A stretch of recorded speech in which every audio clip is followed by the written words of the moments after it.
একদম যেটা সেন্ট্রাল।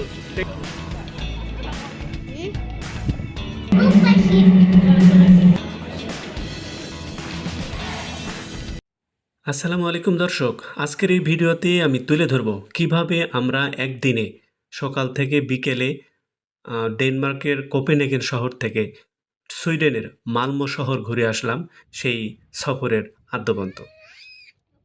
ভিডিওটি না টেনে শেষ পর্যন্ত ধৈর্য সহকারে দেখতে থাকুন। শুরুতেই আমরা কোপেনহেগেন সেন্ট্রাল স্টেশন থেকে ডিএসবি অফিস থেকে আমরা একটা ফ্যামিলি টিকিট ম্যানেজ করলাম 308 করোনা দিয়ে, যেই টিকিট দিয়ে আমরা মালমো থেকে আবার ফিরে আসতে পারবো কোপেনহেগেনে এবং পুরো মালমো সিটি বাস ট্রেনে ঘুরে দেখতে পারবো। অন্য কোনো এক্সট্রা টিকিটের প্রয়োজন হবে না। দুপুর 12টায় আমাদের ট্রেনটি কোপেনহেগেন সেন্ট্রাল স্টেশন থেকে মালমোর উদ্দেশ্যে ছেড়ে গেল। আমরা 40 মিনিটের মতো মালমো সিটিতে পৌঁছে গেলাম, নেমে পড়লাম মালমো সিটিতে।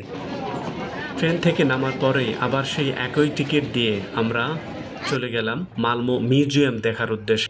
এখানকার বাস ট্রান্সপোর্টেশন সিস্টেমটা অনেক সুন্দর এবং খুবই পরিকল্পিত মনে হয়েছে। শহরটাকেও খুবই গোছালো, পরিষ্কার পরিচ্ছন্ন, রাস্তাগুলো খুবই চমৎকার, বাসাগুলো অনেক উন্নত। ডেনমার্কের চেয়েও খুব বেশি ভালো লেগেছে এখানকার পরিবেশটা। বাস থেকে নেমেই আমরা মিউজিয়ামের পাশেই এক সুন্দর মাঠে দুপুরে লাঞ্চটা সেরে ফেললাম। তারপরে সিএমকে নিয়ে একটু কিছুক্ষণ খেলাধুলা করলাম এবং তা মিউজিয়ামের পাশেই সুন্দর একটি জায়গা আছে, সেখানে ঘুরে দেখলাম। আমরা এই মুহূর্তে দাঁড়িয়ে আছি সুইডেনের সবচেয়ে একটা ট্যুরিস্ট স্পট মালমো সিটির ক্যাসল মিল। এই যে আমার পিছনে যেটা দেখতে পাচ্ছেন এটা হচ্ছে ক্যাসল মিল, আর ডান পাশে এটা হচ্ছে মালমো মিউজিয়াম। এই জায়গাটাতে মূলত ট্যুরিস্টরা এই জায়গায় ঘুরতে আসে, খুব সুন্দর একটা জায়গা। আমরা এখানে এসে এখানে খাওয়া দাওয়া করলাম, শেষে এইদিকে আমরা একটু ঘুরে দেখবো, মিউজিয়ামটা একটু ঘুরে দেখবো। আসলে একদিনের জন্য যদি কেউ সুইডেনে ঘুরতে আসে মালমো সিটিতে, তাহলে এখানে অনেক কিছু দেখার আছে, শেষ করা যাবে না একদিনে। তারপরে যতটুকু সব গুরুত্বপূর্ণ জায়গাগুলো আজকে আমরা ঘুরে দেখবো এখানে। মিউজিয়ামের পাশেই একটি লেক, সুন্দর একটি লেক, আমরা একটা ঘুরে দেখলাম 4-5টা লেকের। এরপরে আমরা দেখতে গেলাম মালমো মিউজিয়াম। খুব সেই ঐতিহ্যবাহী, অনেক পুরাতন এই মিউজিয়ামটি, চমৎকার এবং ইতিহাস ঐতিহ্য পরিপূর্ণ, দেখার মতো একটা জায়গা। মিউজিয়ামের সামনেই চোখে ধরা পড়লো সেই শাটল ট্রেনের মতোই ছোট্ট এই ট্রেনগুলো রাস্তার উপর দিয়ে চলছে। মিউজিয়াম পরিদর্শন শেষে আমরা সেই একই বাসে উঠে আবার চলে গেলাম আরেকটি স্পট ঘোরার জন্য। মালমো সি বিচ ঘুরে দেখার উদ্দেশ্যেই আমরা যাচ্ছি বাসে উঠে। মাঝখানে আমাদের যাত্রাপথেই দেখা মিলল মালমো সিটির সবচেয়ে সুউচ্চ বিল্ডিং, টার্নিং টর্সো। এই বিল্ডিংটি খুব চমৎকার, মনোরম দৃশ্য, আধুনিক প্রযুক্তিতে নির্মিত এই বিল্ডিংটি। দর্শনার্থীরা এখানে আসলে এটা ঘুরে দেখে তারপরে আমরা চলে গেলাম মালমো সি বিচে।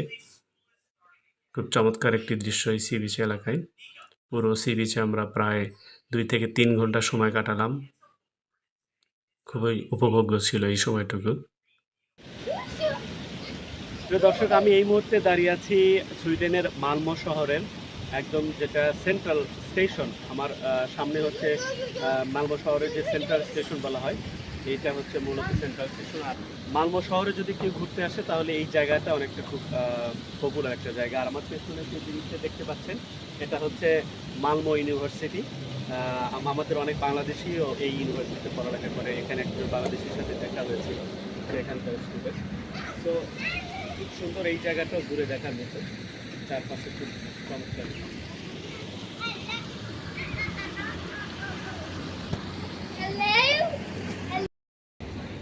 কেউ যদি মালমো সিটিটা ঘুরে দেখতে চায় তাহলে মনে হয় এই জায়গাটা, মালমো যে সেন্ট্রাল স্টেশন এর পাশেই যে বিচ এরিয়ার সাথে যে সুন্দর জায়গাটা, এই জায়গাটা মনে হয় না আসলে সে মিস করবে। এই জায়গাটাতে অনেক সুন্দর একটা জায়গা, চমৎকার ভিউ। সিএম, তুমি কোথায় ঘুরতে আসছো? আমি সুইডেন মালমোতে আছি। কেমন লাগছে তোমার ঘুরতে এসে? ভালো। খুব ভালো? হ্যাঁ। এখানে কি আবার আসবা? কেন? প্রত্যেকদিন আসবো। কেন? মজা লাগছে। ও আচ্ছা। আর সারাদিন ঘোরাঘুরি শেষে আমরা আবারও সেই একই ট্রেনে করে মালমো সিটি থেকে চলে আসলাম কোপেনহেগেনের উদ্দেশ্যে। প্রায় 40 মিনিটের সেই ট্রেন জার্নি শেষে আমরা পৌঁছে গেলাম সেন্ট্রাল স্টেশনে। সেন্ট্রাল স্টেশন থেকে আবার মেট্রো রেলে করে আমাদের বাসায় আমরা পৌঁছে গেলাম। এই ছিল আমাদের ট্যুর। ভিডিওটি ভালো লাগলে লাইক, কমেন্ট, শেয়ার দিয়ে পাশে থাকুন। ধন্যবাদ।